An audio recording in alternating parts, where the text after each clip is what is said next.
So the theme for this dish is simplicity with loads of flavour, and what better than Indian meatballs, Indian spice meatballs. Guys, this is so simple, my 12-year-old can do it, so that just goes to show how simple this truly is.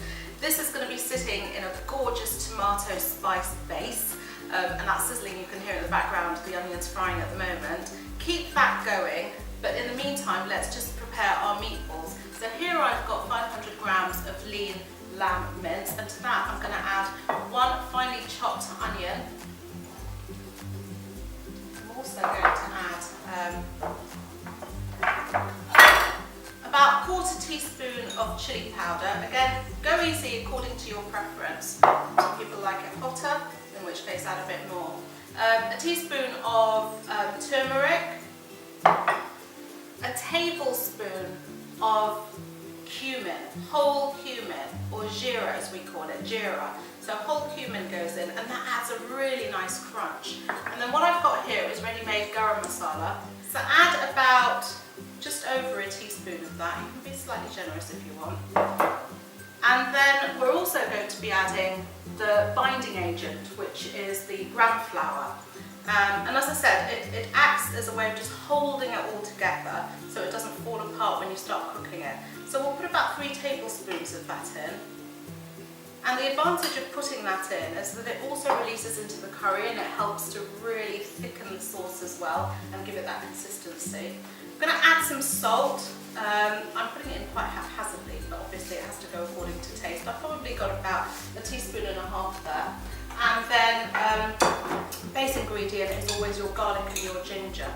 And then to this we're going to add a tablespoon of combined ginger and garlic paste. So get half a tablespoon of garlic, half a tablespoon of ginger, finely chop them, and then just grind them to a paste, and that is what you end up with. So we just need about a tablespoon of that. And those are all the ingredients you need for this mixture. Now we're going to get down and dirty. You have to use your hands, make sure they're nice and clean, and you're going to just, with your hands, knead this whole mixture together. So this is what our mixture is looking like, and just before you're ready to form the meatballs, just add about 5 tablespoons of fresh cut coriander, and this will give it that fresh and lovely taste. It just marries up with the lamb so beautifully. So this is what your mixture should look like by the time you've put it all together. And now we're going to assemble our meatballs. So here I've got a bowl with a little bit of water in, and the best thing to do after you've washed your hands is just wet them slightly, and that will prevent the meat from sticking to your hands, and it will enable you to make these balls a lot more easily. Just toss them from hand to hand like this, and they'll start gradually forming their own shape. It's so simple. Look, that took me a few seconds and it's done. So your 500 grams of meat have given you about 15 balls here, and that's what they should look like before they go in. They don't have to be perfect. Listen, this isn't about perfection, this is just about taste and simplicity. So these are going to go into the fridge for about 20 minutes just to firm up. Right, so just for the convenience of time, whilst I was assembling those meatballs, I had half an onion here frying in about 4 tablespoons of vegetable oil, and you can see they've got a lovely golden brown colour. And at this point, we want to start adding the rest of our ingredients. What we're going to achieve here is a lovely, spicy tomato base that these meatballs are going to sit and stew in. So we're going to add 1 tablespoon of the ginger and garlic paste. And to that, we've also got 1 teaspoon, it's my 1 teaspoon rule, 1 teaspoon of turmeric, chili according to taste. I'm going to go for slightly less than 1 teaspoon there. 1 teaspoon of coriander, ground coriander, gives that lovely warm taste to your curry. Earthy taste comes from your ground cumin, 1 teaspoon there.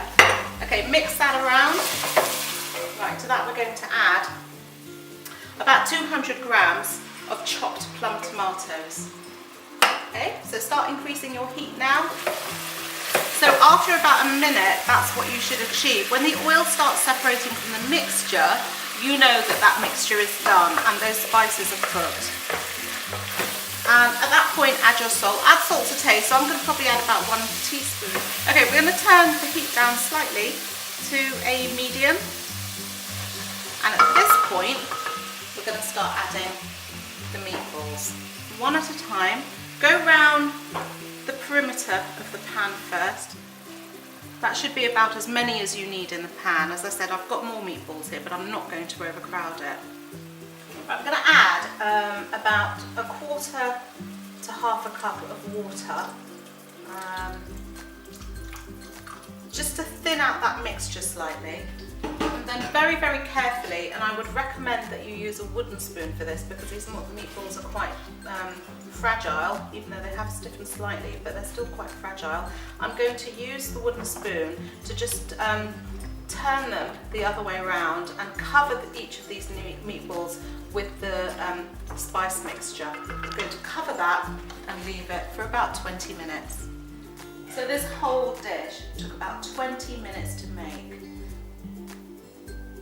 I'm just going to be spooning over the sauce now. Cooking time 20 minutes, that's not bad. This looks like you've been slaving in the kitchen for hours and hours. And then just to finish it off, we're going to sprinkle over some lovely fresh coriander. And there is your finished dish.